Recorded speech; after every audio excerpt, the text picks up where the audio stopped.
sky.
Pain has a face.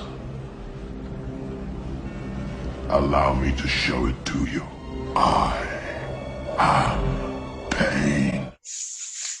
Welcome to Sacrificial Terror Podcast. I am Sam, I am Mason, and as always with me, the fantastic Zombie Barbie. and my brother from another mother, Mr. Mustard. Mustard. My brother from another mother, Mr. Incomparable himself, Lance the Flair Wagner. Woo! That's awesome, Mother Mustard. Mustard. And very special guest on Sacrificial Terror Podcast. Once again, Sacrificial Terror Podcast is brought to you by Sacrificial Pond Productions and is produced by Miss Samantha Wagner, who is off Lance's right. That's And right, correct. we saw the hand, and Miss Zombie Bobbery herself. So we are sponsored by Sacrificial Pond Productions, and tonight show we have a very special guest. Tonight, coming in from the other side of the fucking planet, the man down under, Mr. James. I'm sorry, I don't see your last name listed. Is it Di Martino Yeah. or Di Martino? Yeah, that's right. Yeah, so thanks for having me on, guys. Thanks for coming Mr. on. Welcome to the show. Yeah, thanks. All right. So we actually got introduced to you via a tie with My Indie Productions. Is that correct? Yeah, that's right. Yeah, I gave the film to Itai about about a few months back, maybe 3-4 months back, and he gave us a pretty good review. Gave us 8 out of 10, and he wrote a really nice with some really good quotes that we used to push the film. So yeah. Okay. Nice. And what film was it he reviewed for you? What did he what? Sorry. What film was it he reviewed? The one that my recent film, The Faceless Man. So. Okay. Very well done. It's killer. It is very killer. Not going to spoil anything about it. I promise. I want to talk about it. It's really good. Well, in a soft review Oh, we can't. Oh, yeah. of like his top 10 movies he liked, some of the scenes of James's movie was in there. Yeah. I remember Oh, the scenes. Okay. Mm-hmm. Okay, so the one that Asif did recently. Right. He did one too, I believe. Yeah. Okay. Nice. Yep. Some of those scenes are familiar. So you created The Faceless Man, correct? Yeah, that's correct. Okay. All right. And so what brought you about creating this project, this Faceless Man? Well, I mean, I wanted to make a feature film, but at the same time, I thought that horror films generally are the most affordable when starting out to create. And we didn't have much money, but I knew that if we wanted to go in and make a film like this, this project, I wanted to make a new monster. That was probably the biggest driving force, and at the same time, make some really crazy out there characters. Anyway, so I decided to take the Evil Dead kind of formula. By the way, I watched a lot of fucking horror movies, like and I rewatched a lot of horror movies as well. I watched a lot of exploitation movies that were made by Australians, and wanted to make that big home age connection there. But the Evil Dead and that general nature of people, a group of friends go into a cabin in the woods, was kind of what I took and then deconstructed that genre. A lot of people have made point about how some of the characters were very stereotypical to, you had the hot girl and this and that. And that was true, but at the same time, I kind of flipped all, if you watch properly, the characters are all flipped at a certain point. And that was a theory. The other theory was, how many characters can I put in the movie where it works? And, so you have all these other characters coming in and out and, trying to juggle all that. And the third and final theory was blending horror and comedic aspects to complement each other. And at the end of it, I was like, oh, wow, the film actually does work. And if you do pay attention and watch it, you are rewarded with a very different experience than most other films. Mm-hmm. I didn't think it had an indie film feel to it. I felt like it was really like a big production film. To me, that's what I felt. I did too. I got big budget feel out of it. I also felt like I talked with Rhiannon before you came on, James. I felt like there was and I could be wrong, but I felt like there was a Guy Ritchie, some nods to him, some nods to Quentin Tarantino and Wes Craven. I totally missed the Evil Dead. Totally missed that. Yeah, the Evil Dead was there was one shot at the end where the only really nod to Evil Dead was the one at the end with the camera zooming out. So right. That, and then the sound and everything to that, but also just the characters going crazy in the house and stuff. I really wanted to try and work that away, and it never really worked. But was the Deadites from how Ash has to kill his friends in the house? That was the kind of like I really want, but it's hard when you don't have money. You can't really do the kind of things that I wanted to do with and also there was a lot of elements already in the movie to bring in another element of, so it was really hard. But yeah, the Evil Dead was that general that template, and then there were easy nods to Tarantino, as you saw. So yeah, they were great. I never would have guessed that there wasn't much money involved because it seems big production. Yeah, to make. Really I like did. Barry. He was funny.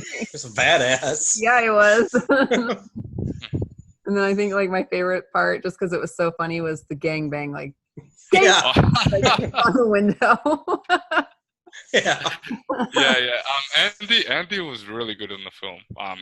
He brought a lot to, but also the character was written for him as well. So that was inspired by, and that's a big throwback to Wolf Creek, because that's his line in Wolf Creek. Oh, okay.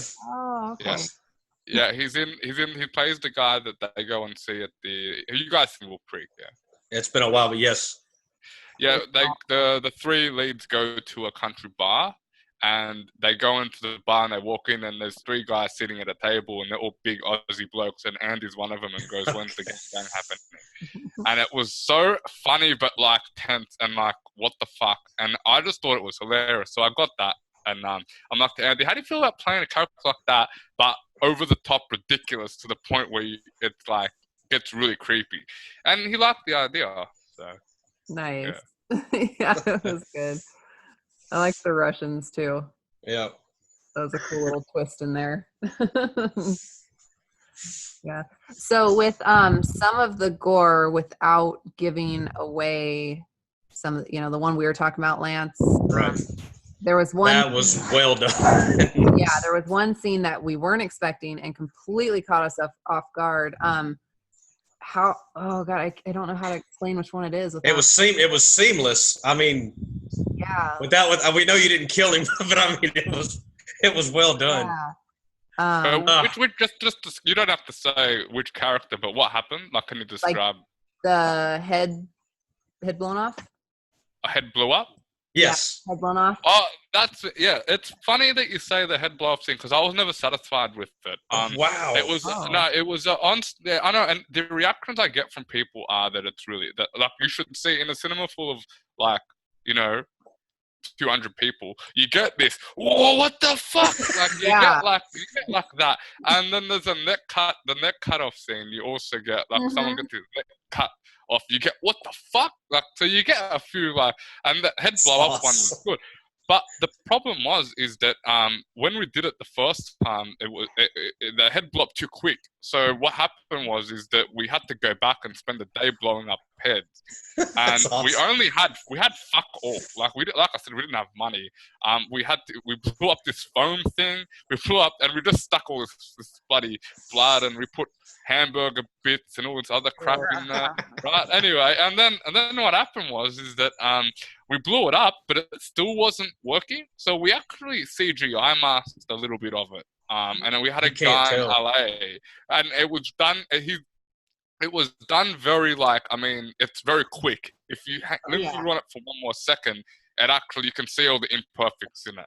But because it's very quick, it just, and the sound was very good, and it got that big boom, So that's what we wanted. But yeah, I honestly wanted it to be always looking to be better. Like I look at Scanners, for instance, and I see head blew up in that. And I actually read up about that after we did ours, and I was like, fuck, so that's how you do it. So they actually used a real gunshot in that to blow up a fake head, and they packed it full of blood. That's how they got that effect, and it was just so well done. Mm-hmm. One of the things that I learned works really well for like meat type material is liver. Liver looks phenomenal because of its color and its texture. Works great as like brain matter. Ah, interesting. Tricks of the trade. Yeah. Movie magic. That's right. Well, and you add some blood, you soak it in some blood, some especially some of my blood, because my blood coagulates and all that other shit. But you soak it in that, and then you take and you fling it, from there, and it gives you that realism. Cool. There was no flinging in this; it just fucking exploded. I even jumped. I was like, "Oh shit!" No, you did not. That scene there has just so many nods to like Pulp Fiction, but then Reservoir Dogs as well, even to the point of that scene, like how Mr. Orange comes up and shoots Mr. Blonde, just like that. That seems all just a big homage to it, and it worked quite well, I think. So. And I just watched Reservoir Dogs the other day too, so that was fresh in my mind. So. Right, amazing film. It just, you look at that stuff and you're just like, that's amazing, what they did on like, and he didn't have much money either, really. What he pulled off. Like, right. But he just had true romance money, I think, at the time. That's all he had. I love that movie. Well, I guess that would have helped a lot. So hopefully, I mean, I think it's timeless. I could watch that every day. If it comes on, I just stop. What I did. It was on, I think Stars the other day on cable, and I just stopped. Mm-hmm. I want to go to sleep, and I said, no, I'm going to watch Reservoir Dogs. So yeah, no, it's like my most watched movie. Love it. So one of the characters, Kyle, I wasn't expecting him to turn into what he did. I felt bad for him the whole time. I was like, oh, this poor guy, and then like whenever things kind of shifted, I was like, oh shit, I wasn't expecting that.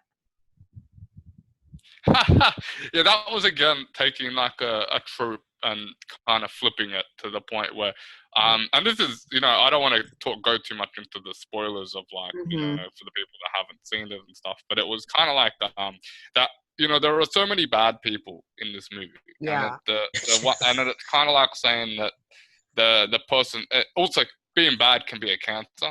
That's another metaphor for the whole, the whole faceless man and the cancer element and everything. But the cancer part of it was that because you witness so much bad, you can become bad, and through that, and then the one person that does really bad to that character was a friend, so not one of the bad characters. Yeah. Mm-hmm. Yeah. Yeah, and I mean there are some tells. We had to cut down that. Friendship down a little bit throughout the movie because there was just so much film, and we had to get it down to 105 minutes that we did, and so we did cut out a bit more stuff, but we left a few little subtle things in there between the two, so you can see that that Kyle had a longing for her throughout the movie if you pay attention to a series of shots. Yeah, it was. Yeah, I was like, oh shit. Yeah, by the way, that's oh another shit scene. moments. Yeah, that is another scene. That's probably the hardest scene for people. Like, it's really hilarious when you see this in a cinema setting when it's packed, because people are laughing, they're having a great time, and then this one particular scene comes on, and everyone shuts the fuck up, and you could drop a pen, and it would just like everyone just shuts up. There's no laugh, no nothing. It just for that whole scene, there was no laughter. It just holy shit. It's silent. And it just that silence, and it's just people like that have watched it and come to me go like, was that really happening? Was that really happening? I'm like, yeah. That's great. So that's probably the one. That's really it's interesting to see people's reactions to that. Mm-hmm. I actually had a person walk out of the cinema in that scene. Shit. Yeah. Pussies. Yeah. Like, I mean, it's just a movie, but I mean, that's a strong reaction. Right.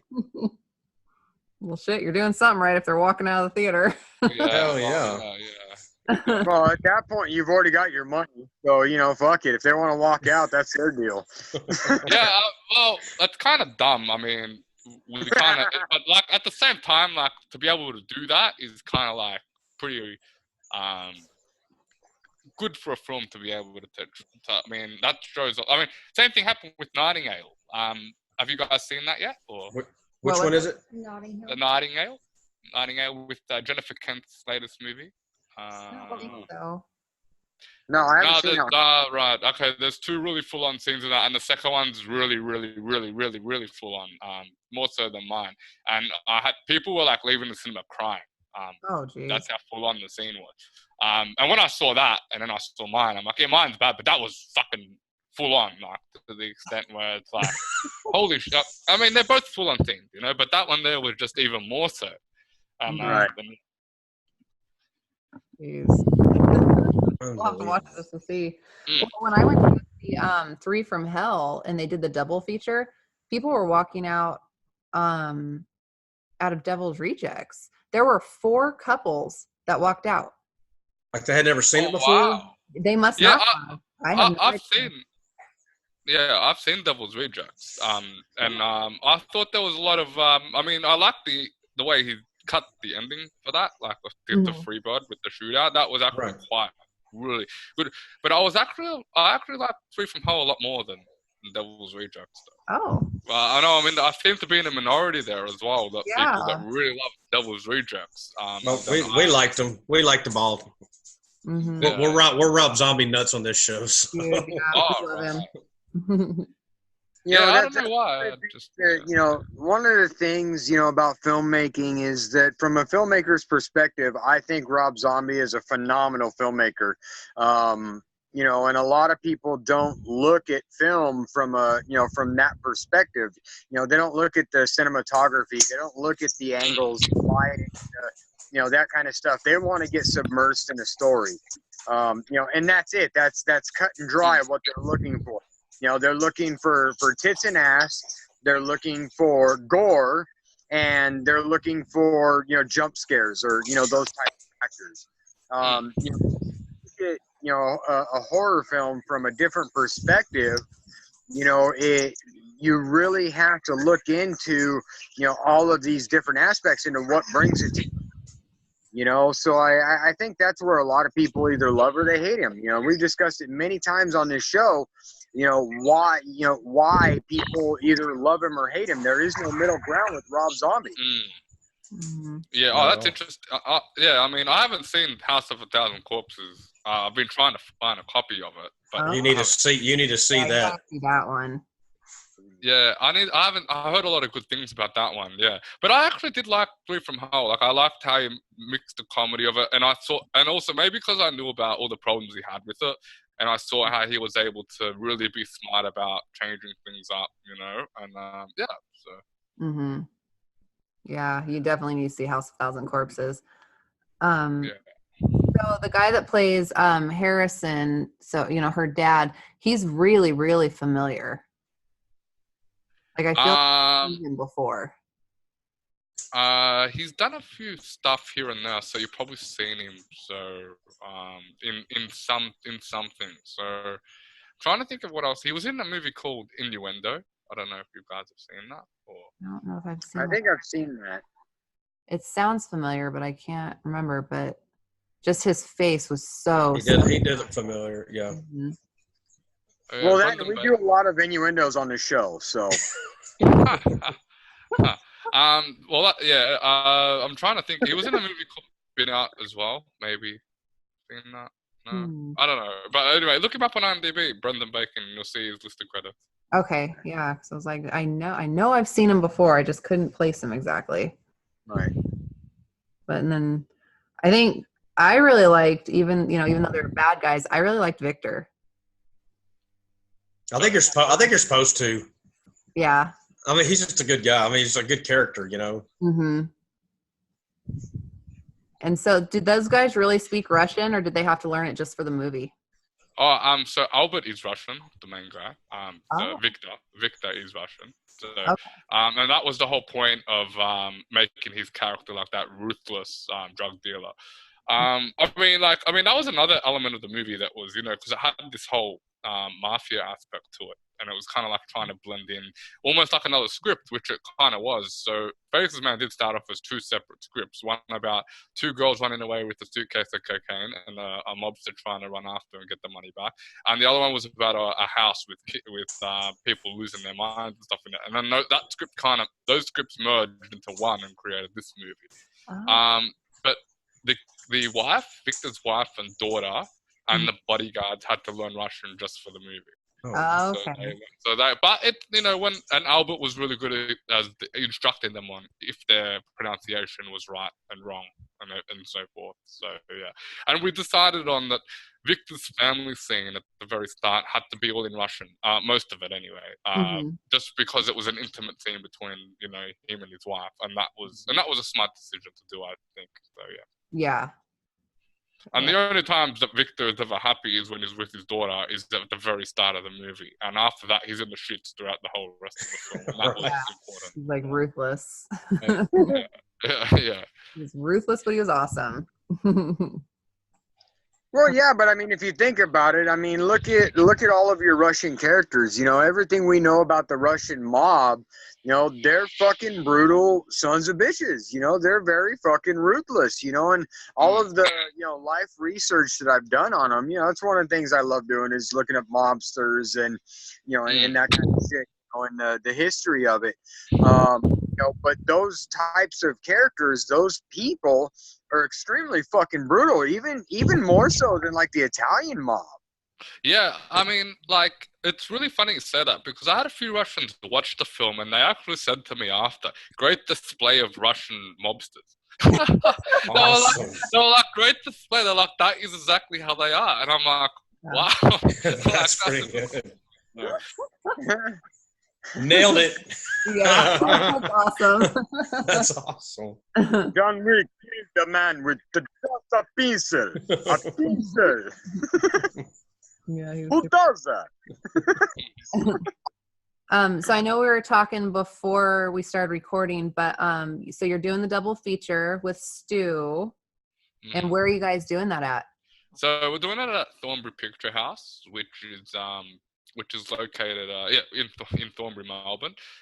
We're doing it on the 12th of January from 4:30 to about 9:15. So it's about a 4-hour block, and you get to watch our film and his film after. So The Faceless Man and No Such Thing as Monsters, and you get Q&As after each film.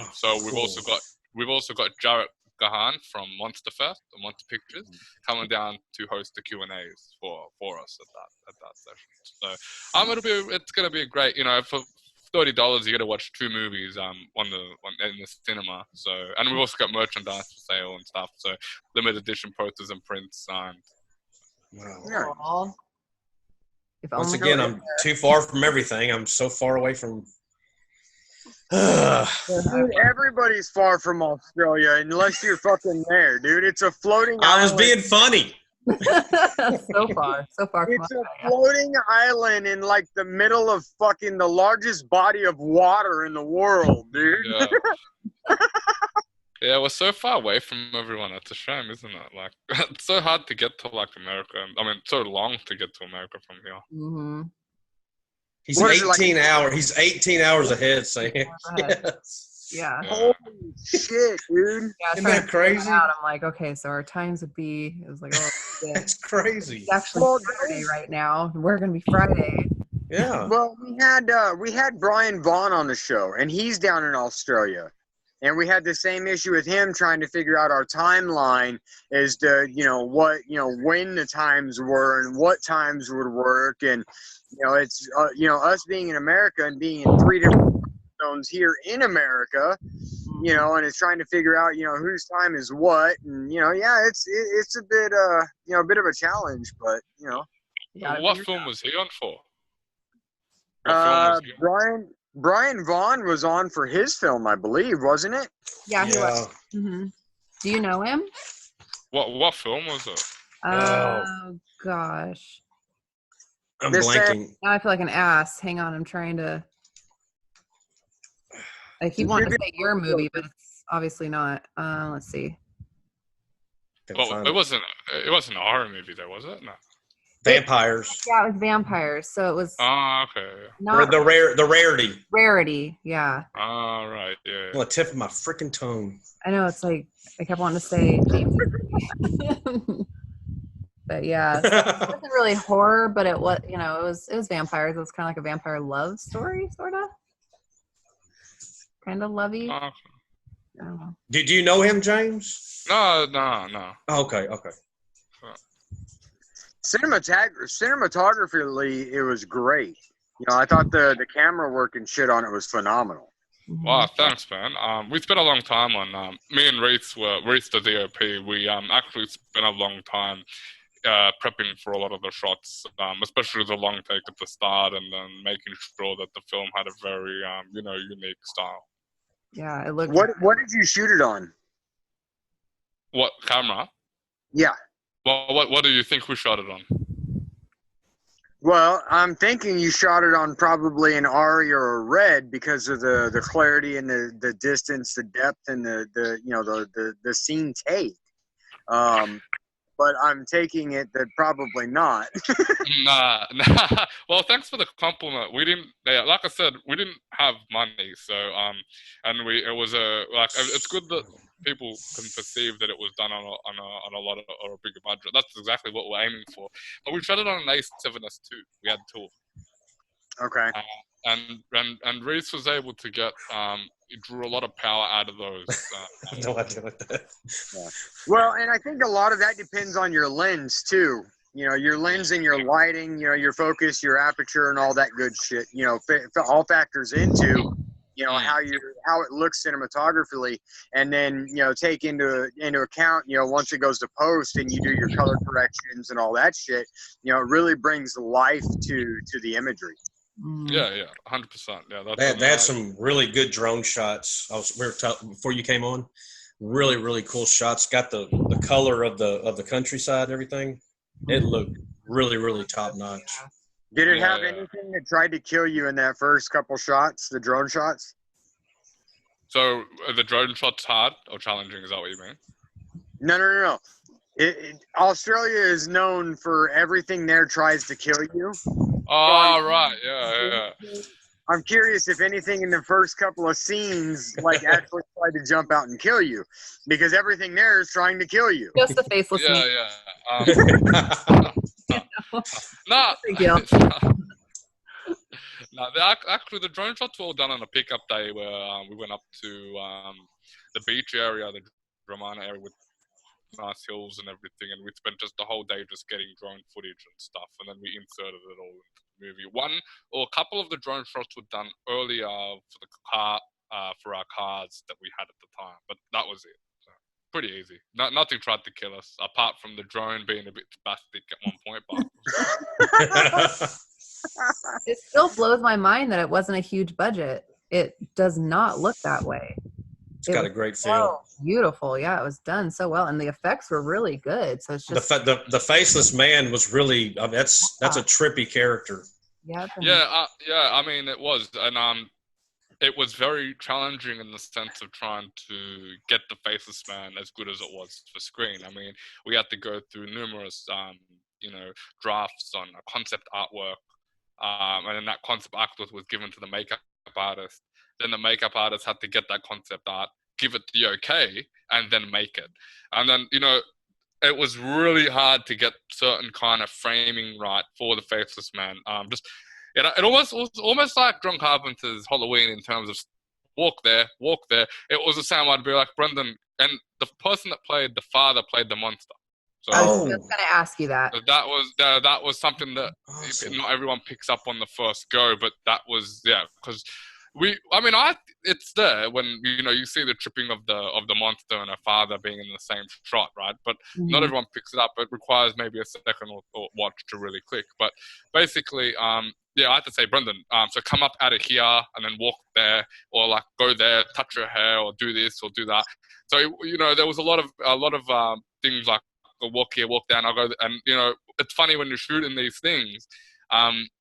Everyone's like, oh, this looks, when there's no sound, it's just a bobbing up head or this or that. But when you include all the sound design stuff, it's amazing how much the monster brings to screen. Like a lot of people always say to me, the monster was awesome. And I'm like, yeah, but there was like probably 10 elements to the monster being awesome.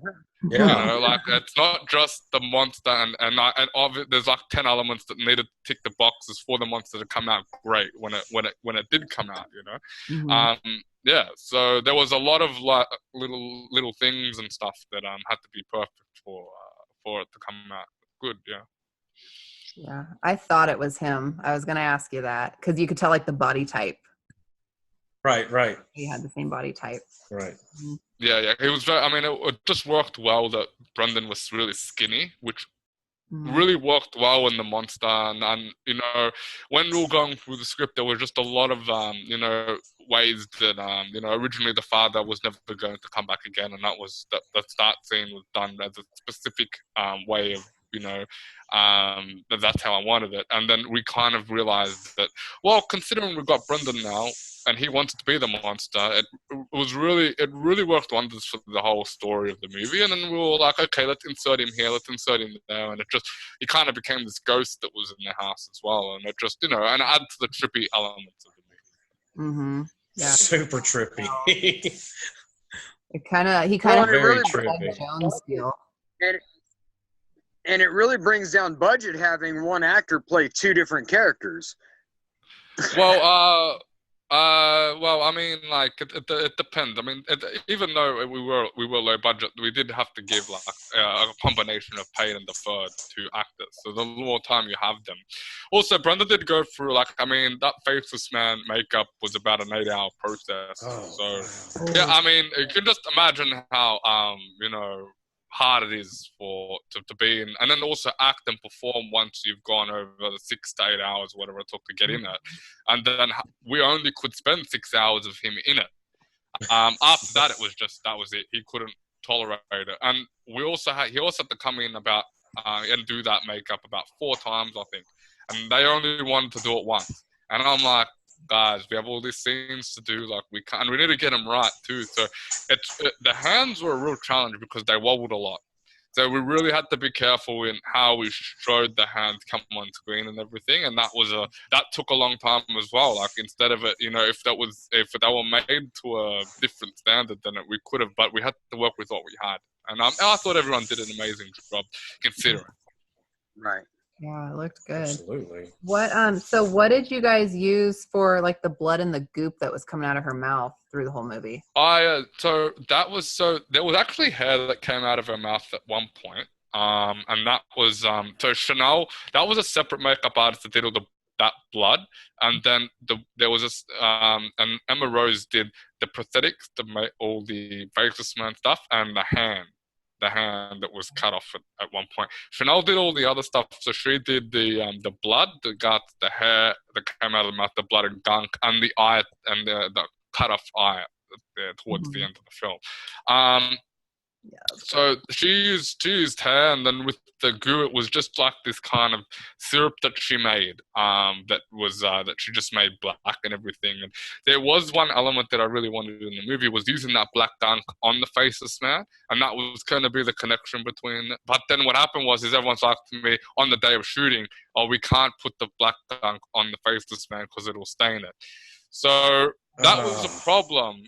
Because we had to keep going back, and you know how you shoot a movie out of order. So that was a problem, and most likely I do take responsibility. I mean, that's something I take responsibility for, because it should have been heavily spoken about before, not on that. Why was it said on that day? But that's something that perhaps we should have discussed. I didn't realize it was going to be an issue until right then and there. Mm-hmm. Lesson learned. Yeah, well, that's it. I mean, but at the end of the day, it all worked out well. Absolutely. Absolutely.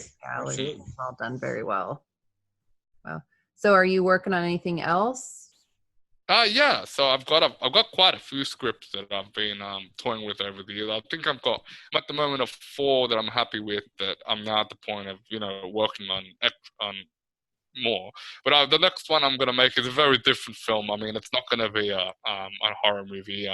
It's going to be more of a coming of age drama film, and have elements of exploitation stuff in there, because it's going to be ultimately about the making of or the hard work and effort that goes into making a film. So there'll be a lot of nice throwbacks to indie filmmaking within it.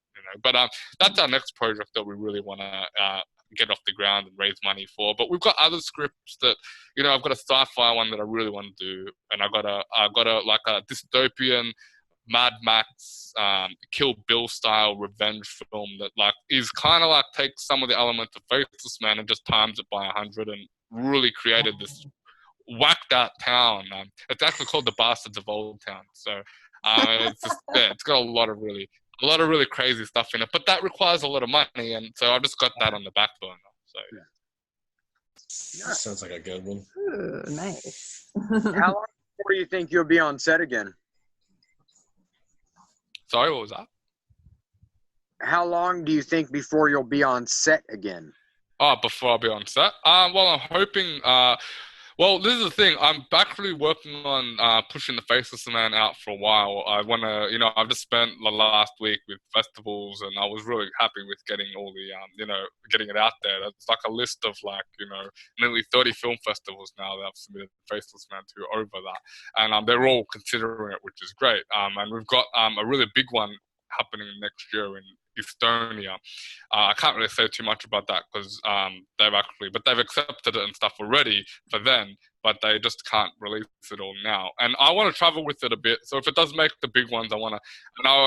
I've really spent a lot of time on working on these new films. And I want to really watch a lot of films and have a lot of inspiration, and not rush into the next one too quick. Mm-hmm. So it might be at the end of either the end of next year or the start of the following 2021. That's when I'll probably make the next film, unless if anything falls through, I'll make a short just to brush up on skills. So but I do want to, before I go out, I just want to really go through everything, go through more reactions of Faceless Man, deal with the festival selection, get Faceless Man out there, and then focus on the next one.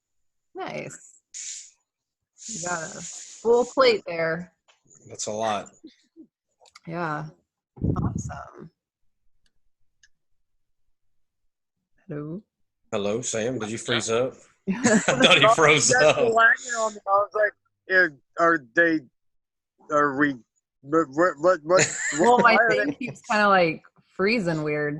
It's my eyes blink super slow. Yeah. So the screens are going pretty slow. It's hard to keep up sometimes.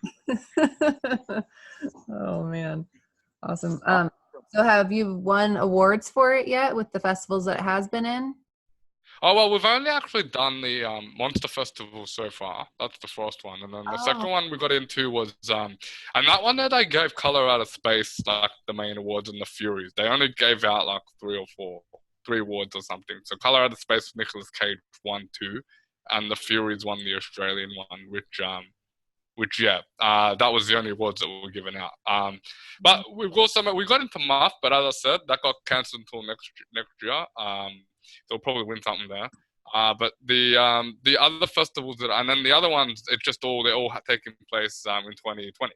So there's no other festivals for the rest of the year. We focused a lot on more of our release strategy, getting it into cinemas, and we did our own release. So we had 6 screens so far. We did more so, and now we're going back to doing festivals. Cool. Very cool. That is very cool. Nice. That's awesome. All right.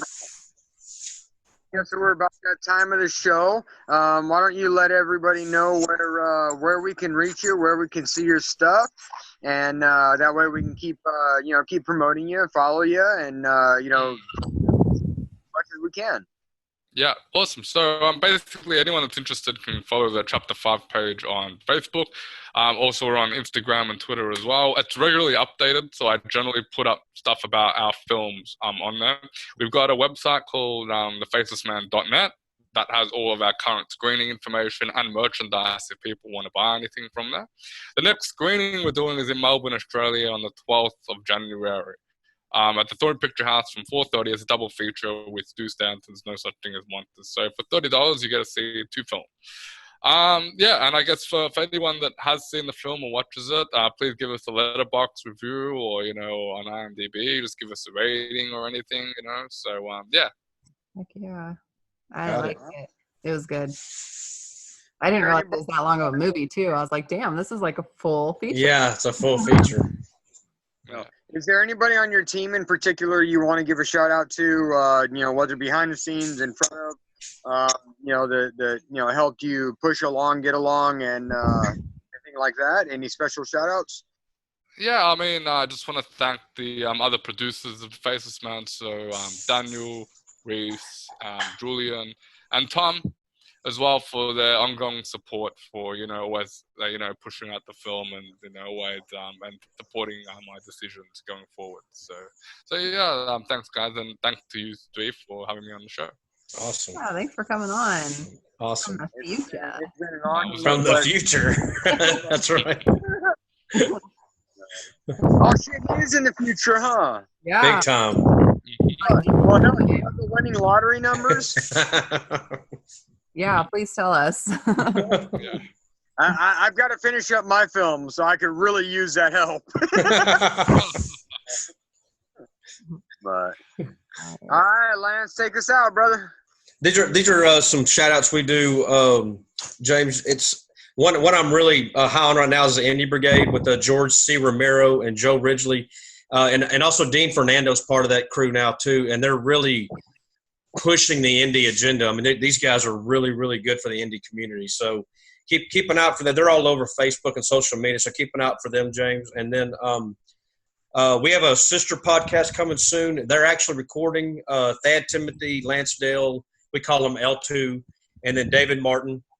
So that'd be another podcast keeping out for under the Sacrificial Pawn Production umbrella. And then some of our bigger fans of the show, Ty and Draco, Aaron Garcia, James Blankenship, Scott Williamson, Damon Williams, and Charles Harsky. Daryl Hook has a very funny YouTube channel, Mr. Meat Hook. Check that out. And if you like Halloween 3, there's a group on Facebook, and he runs that too. So that's a cool one. And then back over there is the gas station where the original Texas Chainsaw Massacre was filmed. Roy and Lisa Rose own that, and I don't have that thing with me. Anyway, they're going to have a convention in February, Valentine's Day weekend, and this person will be there. That's Tamara Glenn, and today's her birthday, so she'll remember what day this was filmed. So, and then some of the artwork back there is by our buddy Brian Clegg, Art by Clegg, also on Facebook and stuff. And big shout out to Atai Guberman and Asaf Angel from My Indie Productions. They helped us get you on here. And Dude, down, brother. You're doing good at that, man. I'm practicing it all the time, Practicing all the time. And then I just want to once again thank my co-hosts Rhiannon and Sam, and my off-screen producer Samantha. Y'all are the best.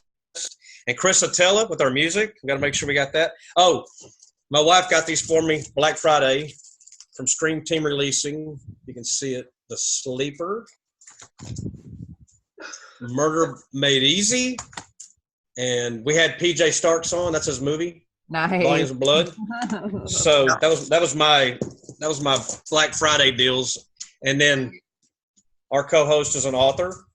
Yay. That's her book. And Sam's movie posters are back there, right there. So that's us. So anyway, Oakley Dokley, I'm done. Right on, brother. And thank you, James. Thank you so much for coming on.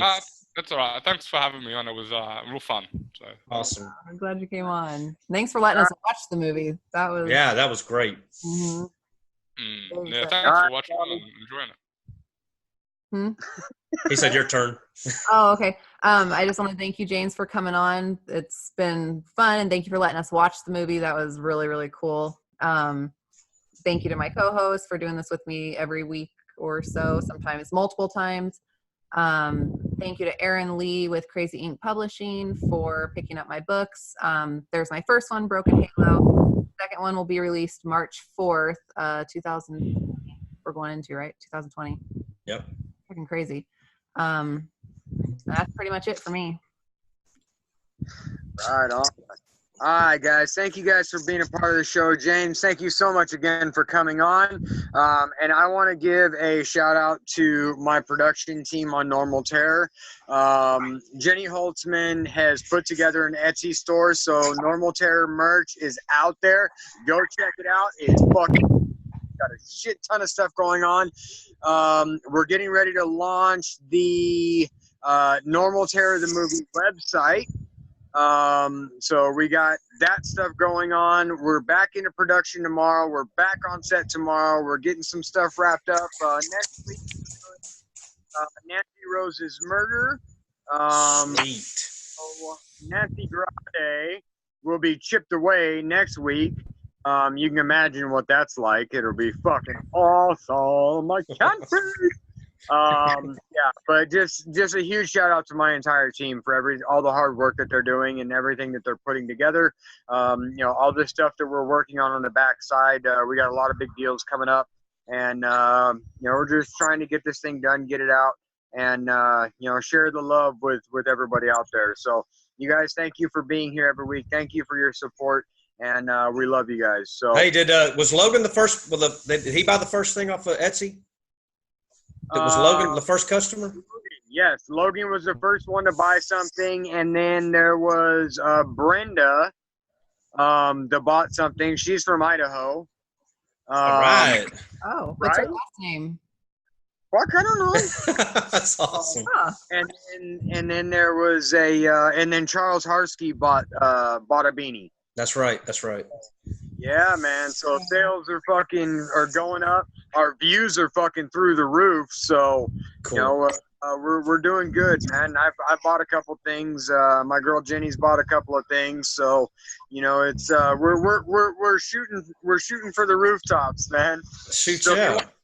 Merchandise. Go check out our IMDb, see what we're all about. Check out our Facebook pages, and go to our Etsy store. We got it fucking everywhere. So, That's right. Anyway, for Sacrificial Terror Podcast, we out. Bye, guys. Thank you, James. Bye, guys.